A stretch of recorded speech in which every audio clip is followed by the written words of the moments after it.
waroo dugg ci kër jàmbur di ko dawale ay fas kër gi di dawal kaay fas kalaame la nag jot na yéen ñëpp laay kalaame damay woo mbay piix Samba yëngu naa nag dama doon nelaw waaye yeewu naa mbay piix laay woo ñaw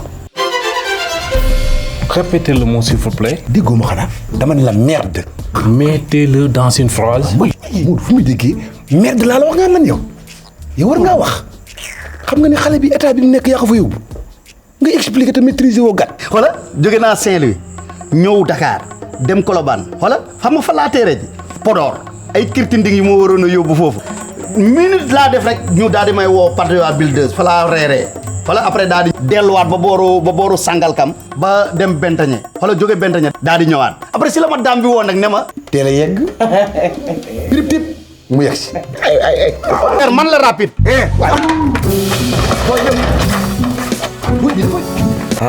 awa baa bokk ci élèves yooyu xam ni dañuy jékki-jékki rek sa régal tuuru te doo ko yëg fekk nga nekk école te doo ci bàyyi xel jékki-jékki commencé xel maam kersa.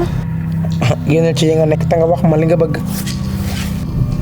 yaay su ma waree gis samay règle nu may xamee jour bu muy ñëw. awa daf ma xamal que ni yow da nga bëri dam looy dam da nga bëri gaaw a dam. waaye min naa damm sama yëf la xoolal léegi weer wi sax wàññeeku naa su ma dammee ba damm xoolal ñaari yoon lay doon ci weer wi ñaari yoon dong dafa tàmm bu fajar jotee mu ma yee pour ma julli te man damay jàngi mënuma yeewu fajar. ay aw war nga toog sa ruq man la kan de. xanaa xamoo li ma yor ci ay diplôme bu ma ko exposé woon Sénégal dañ may tëj 20 ans lañ may tëj diplôme Ecofam mi ngi samay dossier dama maîtriser Ecofam xam naa ne waxu la ca ne sa yaay waxu la lépp waaye soo rek météo léegi nga indi ko doom moom xam naa ne.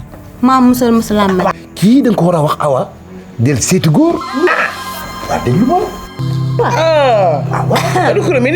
waaw awa boo amatee pause ngeen def pause récréation dama nga seeti sa copain sa copain bi ngay bëgganteel bu pause récréation jotee bu la invité seen kër demal bu ko neexee mu yëndu fa ba ngoon bu dee mbëggeel bi sincère na bu la laajee sa bopp jox ko ba mat sëkk nga naan kii de bokkuñu xaala wala kasira. moo dundi bokkoo leen deret dara bokkuñu ko. nga ni bokkuñu dara kii dëkkandoo képp kese la yow ak moom yéen a fi am képp. baax na loolu dinaa ko kii Baye Modou pardon ma gis la Baye Modou bi lay wax ma même ma 2 minutes ma gis la yow nga gis Baye Modou ak li mu fi wax léegi. sama nit la dama ko soxla ma yàlla ma kaf rek Pénétration? Oh yo yo yo yo yo yo yo yo. Awa, tu connais pénétration? bien sûr. Ah, une jeune fille comme toi, de cet âge, tu fais le rapport sexuel? maam. Hein?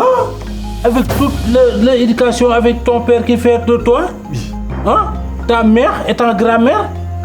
Awa, tu fais comme ça? Pénétration?